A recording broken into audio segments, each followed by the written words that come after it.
suis obligée de vous parler parce que vous l'avez sûrement vu passer si vous suivez mon contenu et des créatrices qui font à peu près les mêmes thématiques. Mais demain, le 7 juillet 2026, à l'Assemblée nationale, pardon, j'en perds mes mots, il y a une proposition de loi sur la présomption de légitime défense pour la police. Comment vous dire, à cab matin, midi, soir. Il y a une pétition qui a été mise en place, que j'ai évidemment signée. C'est trop peu parce qu'il faut vous rendre compte qu'on va donner le droit et l'autorisation, je mets des guillemets parce que c'est déjà le cas, à la police de se défendre. Enfin, est-ce que vous vous rendez compte que les forces de l'ordre qui sont supposées nous protéger mais qui aujourd'hui nous oppressent, en tout cas en tant que minorité, auront le droit de se défendre. Les pieds sur le cou, les matraques, les tirs à bout portant, ils se sont défendus. Vous avez déjà vu aux États-Unis, malgré les caméras que chez nous, bizarrement, les policiers ont refusé d'avoir, vous croyez que ça les a empêchés? Le but, c'est de pouvoir tuer en toute impunité, si vous n'avez pas compris. Vous pensez que la police n'a pas assez d'armes et de moyens mis en œuvre pour toujours plus avoir le pouvoir? C'est le même penchant et le même début qu'autoriser la peine de mort. Vous en faites ce que vous voulez. Je vous avais déjà dit que moi j'étais contre, notamment pour le fait que qui décide pourquoi et pour qui. Bizarrement, ça va être les minorités, parce que la peine de mort, ça se fait en justice. Qui sont les publics qui sont le plus en carcéral? Il sera trop tard pour dire que c'était une erreur, la personne sera décédée. Ça va être la même chose. Par pitié, signez cette pétition. Aujourd'hui, qu'est-ce qu'on fait en fait? Qu'est-ce qui nous protège de la police? C'est quoi nos armes à nous? La rébellion? Pour finir gazé avec un flashball, amputé, aveugle, ou pire? Je trouve qu'on en parle bien trop peu. Moi, je le sais parce que c'est des choses que je consomme et mon algorithme est fait break par break, comme dirait Franklin. Je vois pas tant que ça. Dites-moi si vous vous en voyez, mais moi, j'en vois trop peu des gens qui en parlent.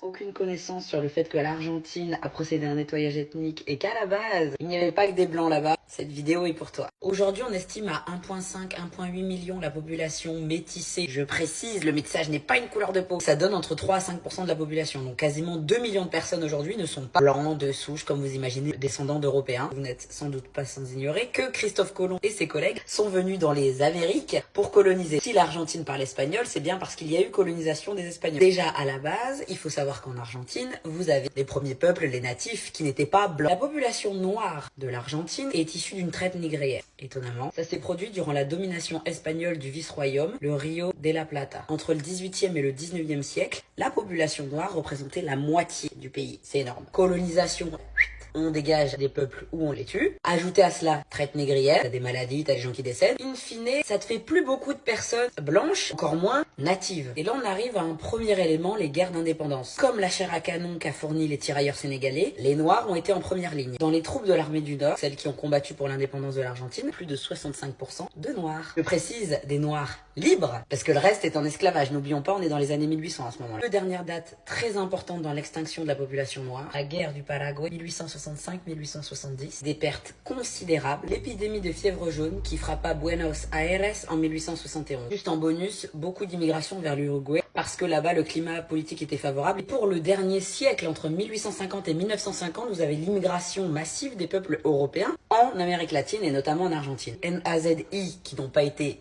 au niveau de la guerre mondiale ou avec les procès. Beaucoup qui se sont échappés où? En Amérique latine. Précisément en Argentine. Pourquoi? Parce que le climat était favorable. Déjà, vous comprenez bien que si c'est favorable pour les SS de l'époque, c'est pas favorable pour les Noirs. Tout ce qui a été infusé dans les années 39-45 en Europe a pu se propager là-bas. On a reconstruit dans la mémoire collective ce pays est blanc. Aussi pour ça que collectivement, quand vous pensez à Argentine, vous pensez à Messi. Tout comme quand on vous parle du Brésil, vous pensez pas à Vinicius, qui est clairement noir de peau. Ethniquement, historiquement, les deux sont légitimes. Sans parler du fait qu'il y a des danses nationales, il y a des musiques traditionnelles qui sont littéralement référées à la culture afrodescendante. Ce que je suis en train de vous dire, c'est que les deux font partie de l'histoire. On peut pas les effacer. Voilà pourquoi ça nous fait doucement rigoler lorsqu'on entend tous les actes et propos proférés par des équipes nationales, et même des supporters pendant les événements sportifs sur la population noire, alors que dans leur population, il y a une partie qui est noire. Et en plus, avant, c'était la moitié. Considérez toutes les personnes de votre pays, même si ce n'est pas des gens qui vous ressemblent,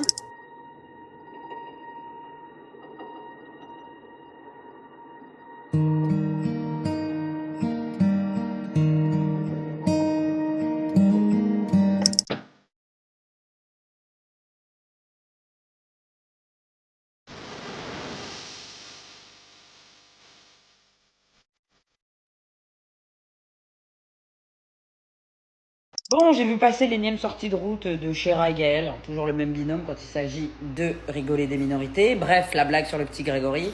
Regardez le compte de Sidonie, elle en a parlé. Pas mal de personnes m'ont tagué parce que j'ai fait une vidéo sur Chéra, parce que j'ai déjà été fustigée par les avocats de Gaël. Bref, classique.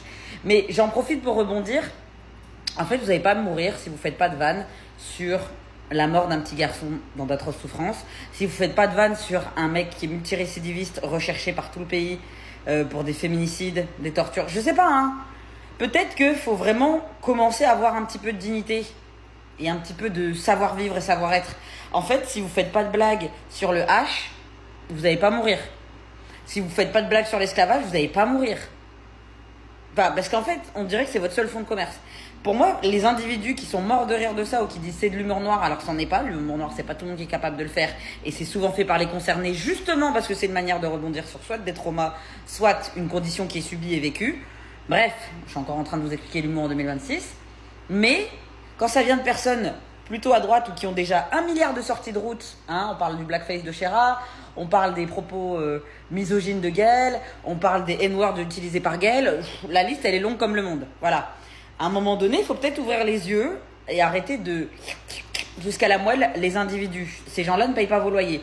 De la même façon que moi, quand vous voyez des grandes blagues sur les Xavier, ça me fait pas rire.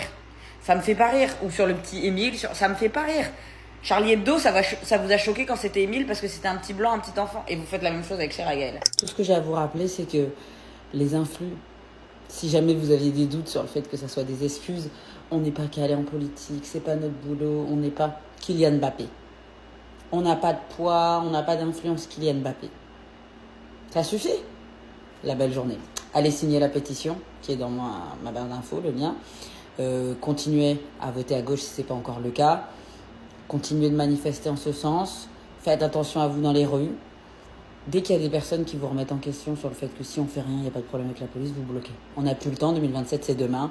Chacun son chacun. Si vous consommez comme moi beaucoup de contenu to the left, vous avez sûrement déjà entendu l'expression du pain et des jeux. Si ça vous parle pas, je pense que c'est le moment opportun pour vous l'expliquer.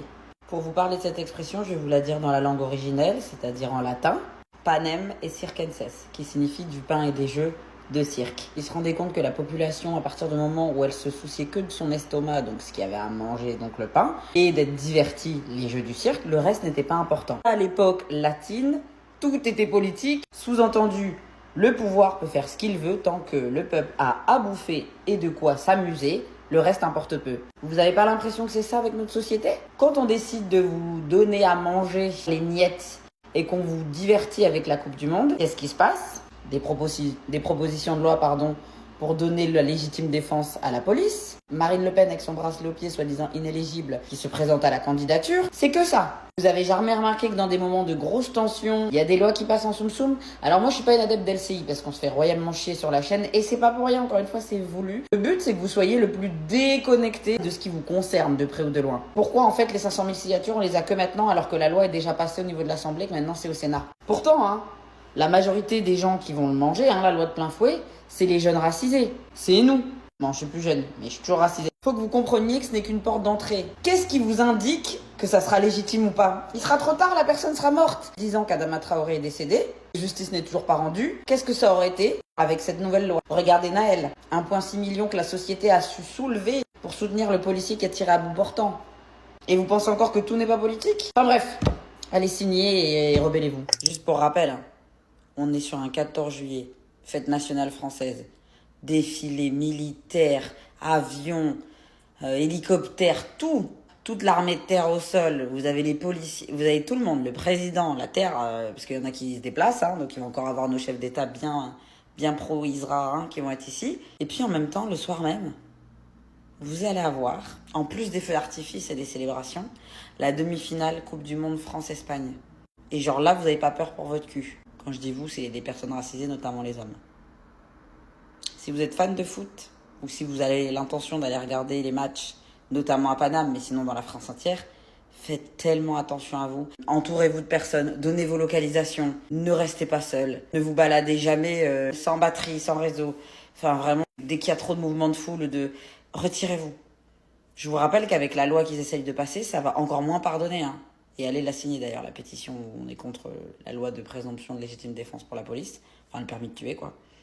Vraiment, faites attention à vous, parce que des gars... Peut-être que des fois, on n'est pas assez clair sur le fait que nous sommes à gauche, mais oui, on remet tout en question. Donc oui, il n'y a pas de ligne d'arrivée.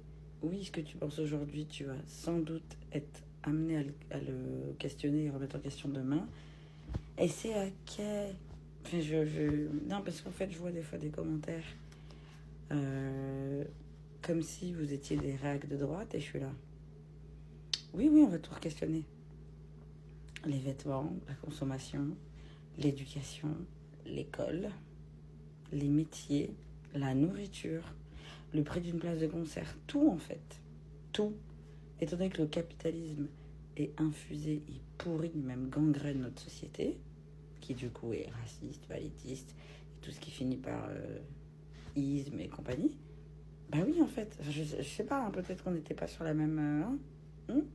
Macron, il est main dans la main avec l'extrême droite. La fenêtre d'Overton qui continue d'être décalée. Parce qu'on peut encore parler de décalé. Comme je dis toujours, si la Terre est plate, on est déjà tombé de l'autre côté. Alors si c'est toujours pas clair, hein, ici on est à Cannes, matin, midi, soir. Juste dans un état qui est toujours plus mortifère, qui pousse aux violences policières, qui les tolère, qui les banalise, qui les justifie à coups de loi sur la sécurité. D'où vient cette loi? Front National. Jean-Marie Le Pen, c'était le plus trash. Marine Le Pen a passé sa vie d'adoucir l'image de l'extrême droite. Elle parle de cette loi avec un volet sécurité. Pour des personnes qui, d'ordinaire, ne devraient pas pactiser avec l'extrême droite. Nicolas Sarkozy, un homme qui pour la première fois n'est pas issu du bord politique des Le Pen, décide de prendre ça pour attraper tous les votes de la police, des personnes qui ont peur. Le premier tournant dans l'histoire. Des personnes qui, jusqu'alors, s'opposent à l'extrême droite, ont repris, dans leur mesure ou dans leur proposition pour aller à la présidentielle ou whatever, des idéaux de Jean-Marie Le Pen. François Hollande, qui posait être de gauche, décide de reprendre cette loi. Il propose d'assouplir les conditions d'utilisation des armes pour les policiers. En d'autres termes, enlever de la justification pour qu'un policier puisse tirer plus facilement. C'est littéralement ça. Éric Zemmour, bon bah là on passe de la gauche pour repartir sur l'extrême droite. Je pense pas que j'ai besoin d'expliquer beaucoup. Immigration, sécurité, donc protection de la police. Tout le règne Macron, supposé être un centre droit, c'est pas bon pour nous. Je dirais même c'est pas bon pour toute la population et c'est aussi mon point. Il faut arrêter de penser qu'il y a que les Noirs et les Arabes qui sont concernés. Parce que je vous rappelle que si la police vous tire dessus dans la rue, vous avez beau être blanc et vous êtes mort. Faut vraiment mettre l'attention sur les propos plus que la personne qui les a dit. Il y a du racisme envers la communauté nord-africaine et la communauté subsaharienne. Si dans votre conscience collective, et si quand vous dites accent africain qui n'existe pas, vous intégrez pas le Nord-Afrique, c'est pas pour rien. Je dis pas Maghreb parce que c'est un thème colonial. Sur YouTube, il y a 3 ans, je crois, j'avais fait une vidéo sur ce racisme, justement. J'étais au Maroc et qu'on me compare à certains individus, c'est pas pour rien. C'est rare que je vais la citer positivement vu ses derniers faits, mais Sally, elle est métisse, marocaine, camerounaise. Sally, elle avait parlé de sa mère qui était foncée de peau et qu'elle subissait elle-même dans son propre pays du racisme. Quand on a le sort des Noirs au moment de la Tunisie, qui les laissait crever sans eau, sans rien, ça valait pas mieux qu'un pays comme l'Afrique du Sud ou je ne sais quoi. La Libye. Alors certes, ça n'a pas duré 400 ans comme l'autre traite Astérix Obélix Mission Cléopâtre. Moi, je pense pas qu'il y ait de bonne ou de mauvaise esclavage. Faut doser. Tout comme l'autre qui nous avait fait un comparatif entre l'apartheid et le fait qu'on n'autorisait pas dans certains wagons les enfants dans le train. Réfléchissez. On n'est pas ambiance Le Pen où on commence à être négationniste avec la Shoah. Hein. C'est bien, on a accès à plein d'informations. Mais des sujets comme ça, où on fait des comparatifs, où on minimise... Non, c'est pas possible. Effectivement, c'était important de couper l'herbe sur le pied. Je vous invite encore une fois pas à harceler personne. Pour l'avoir déjà vécu, c'est atroce. Par contre, c'était important. On pouvait pas rien dire au vu des propos. En fait, il y a un truc que je trouve quand même hyper intéressant dans cette loi et dans cette proposition, c'est que les personnes non blanches savent à quel point la police est un danger pour elles, mais le fait que les blancs, en tout cas c'est eux qui se considèrent comme clairs de peau, j'en sais rien, hors d'atteinte de la police, sont tellement convaincus de ne jamais avoir affaire aux forces de l'ordre que l'idée d'avoir même une balle perdue, l'idée d'être dans le mauvais endroit au mauvais moment ne leur traverse pas l'esprit. C'est ça qui me fascine d'autant plus dans l'idée que c'est porté que par les personnes mélanisées, racisées, la dangerosité, la gravité de cette loi, parce que je vous rappelle que l'idée c'est que une force de l'ordre peut tirer sur nous à n'importe quel moment, et derrière ça sera à la famille ou à nous si on n'est pas décédé de prouver que nous n'étions pas coupables. Enfin, je sais pas si vous vous rendez compte.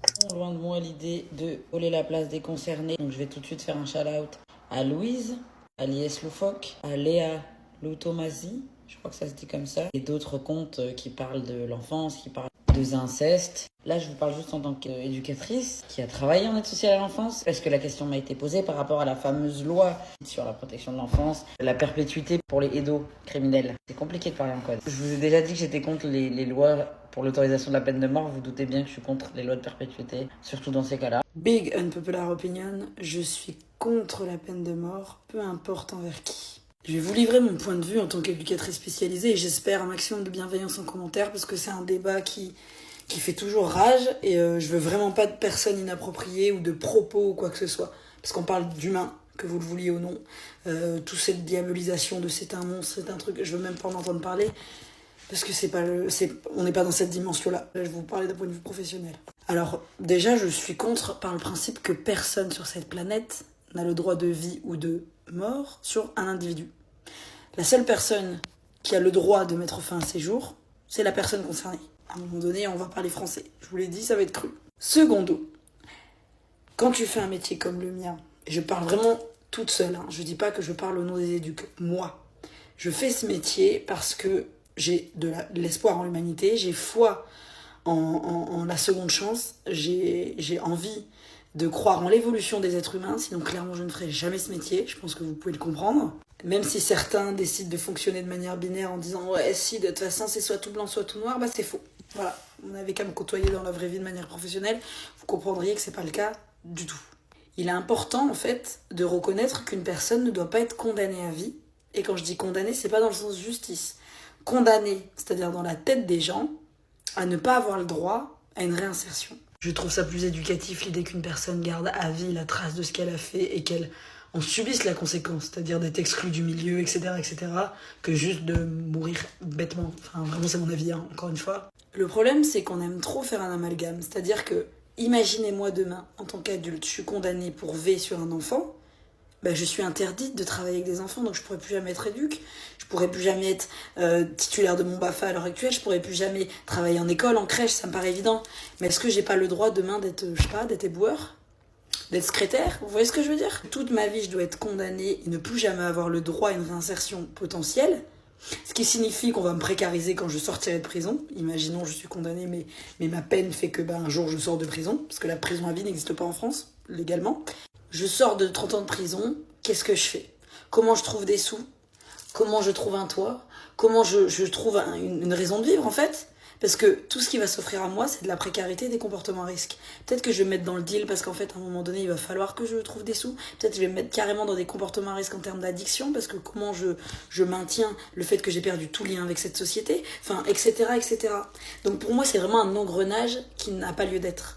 Et important de souligner, comme l'ont dit certains par rapport au projet de loi immigration, tu ouvres une brèche. Si tu mets ce terme et cette possibilité, c'est-à-dire d'avoir le droit de vie ou de mort sur quelqu'un, qu'est-ce qui te dit demain, je prends un exemple extrême exprès, si le FN est au pouvoir, si des personnes qui sont clairement contre un type d'ethnie d'individu, qu'est-ce qui les empêche demain de dire alors en fait parce qu'on va justifier claque peine de mort et les erreurs judiciaires. Enfin, il y a tellement de raisons en fait. Si la France choisit cette solution de facilité, je vous souhaite de ne jamais faire d'erreur qu'à la mort ne pardonne jamais. Premièrement, parce qu'on met le sujet sur les ados et pas sur les enfants. Comme on fait d'ailleurs régulièrement. Le cœur, le centre, le sujet principal, c'est les enfants. C'est toujours pas les actrices. À l'heure actuelle, on n'écoute pas les enfants. En quoi mettre une peine de perpétuité, ça nous fera écouter les enfants? Dans une idée où vous croyez en la justice, ce qui n'est pas mon cas, notamment pour le carcéral. Si à l'heure actuelle, la justice ne met pas ces gens-là derrière les barreaux, en quoi la perpétuité, ça mettra plus de monde derrière les barreaux, donc plus de personnes moins capables d'agir sur les enfants de façon impunée? Étant donné que, je répète, ça se passe dans le cercle familial. C'est de l'entourage, des personnes qui côtoient les enfants. Honnêtement, je pourrais faire la blague nos régions du talent, mais j'ai absolument pas envie.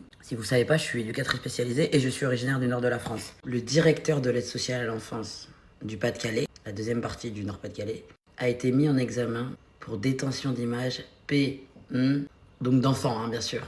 Et je pourrais faire semblant de tomber des nues, je pourrais faire semblant d'être choqué par la nouvelle, mais malheureusement c'est pas le cas. C'est pas la première fois que je vous fais le lien entre mon métier et les enfants. Il n'y a pas meilleur terrain de chasse, je suis désolée de le dire comme ça, que les métiers où nous sommes en contact avec des publics fragiles, et là qui plus est, les mineurs. Hein. J'ai vu l'information hier, si je ne m'abuse, et il fallait quand même que je vous la relaye parce que je trouve ça me fait toujours autant vomir. Ça met beaucoup de choses en perspective. Quand on sait par qui ce service est géré, notre système est gangréné. C'est pas nouveau, on est géré par des personnes qui elles-mêmes sont le pourquoi de nos combats. Je suis désolé, là j'arrive pas à faire des phrases, mais ça me tend énormément. Pour en savoir plus, n'hésitez pas à suivre le compte Incesticide et le compte de Lies Loufoque, ancien jeune placé justement en l'aide sociale à l'enfance. Je vous le dirai jamais assez. Les enfants qui soi-disant se vengent, qui fabulent, les enfants qui jouent. Un petit tip, je commencerai par écouter la parole des enfants sous n'importe quelle forme, que ça soit le mutisme, parce que le silence c'est déjà une forme de parole, que ça soit dans des dessins, que ça soit via des discours dits vers d'autres adultes, via de la somatisation et même la violence. Écoutons leurs paroles. Concernant les droits de visite, j'arrêterai de les imposer, que ce soit médiatisé ou non, et encore plus lorsqu'il est au domicile de l'agresseur. J'arrêterai de criminaliser les mères qui tentent de protéger leurs enfants. La société les fait passer pour des psychopathes qui décident de kidnapper leurs enfants. Plus de lumière sur des ex-enfants placés comme Lies Loufoque. Bien sûr, plus de sérieux sur des professions comme la mienne. Il y a des gens là, jamais ils vont prendre l'initiative d'aller se faire foutre. Il faut toujours qu'on les pousse. Aucune autonomie, aucune personnalité. Moi, je trouve ça magnifique à quel point la France se mobilise pour les citoyennes et citoyens. Des fois, les animaux qui sont obligés de quitter leur chez eux à cause des incendies. Oui, je appelle ça criminel quand vous jetez vos clopes dans la nature. Je reprécise pour les animaux parce que des influenceuses partent pour laisser leurs animaux. J'en parlerai dans mon livre. Pourquoi vous n'arrivez pas à comprendre que pour les mêmes raisons, il y a des gens qui quittent leur pays? Ah oui, non, c'est pas pareil, c'est pour des bombardements. Dont notre pays est en partie responsable. Si c'est pas le racisme, vous aviez fait la même avec l'Ukraine. Ils nous ressemblent, ils ont les mêmes voitures. Je savais pas qu'une voiture c'était conditionnel pour l'empathie, mais mettons qu'on a une BMW, on mérite d'être sauvé. J'ai oublié de dire, la France, ça sous-entend la gauche.